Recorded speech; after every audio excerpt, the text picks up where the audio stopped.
waxaa soo safray wiil iyo aabihi markii ay dariiq soo marayeen baa waxaa lugta wax ka gaareen dameerkoodii ay alaabta ku wateen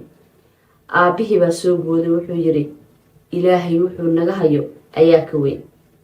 way socdeen cabaar bay socdeen maadaama dameerkii ay dhibaato gaartay alaabtii wadaadkii ama aabihii ayaa alaabtii dusha saartay oo soo qaaday aabihii baa marka haddana lugti ka murgacday ama lugti murgacsho cidii aan garanaynin aan wax kale oo aan ku dhaw Soomaali ma garanayo laakiin aabihii baa in way lugti wax ka gaareen haddana markii lugti wax ka gaareen markaasuu oday wuxuu yiri ilaahay wuxuu naga hayo ayaa ka weyn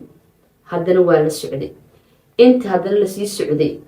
baa haddana wiilkii meel baa la fayra fariistay oo lagu nastay meeshii baa waxaas timid abeeso oo wiilkii taa lugta ka qaniintay odayga markuu wuxuu yiri hadalkiisa caadada waxa uu yiri ilaahay wuxuu naga hayo ayaa ka weyn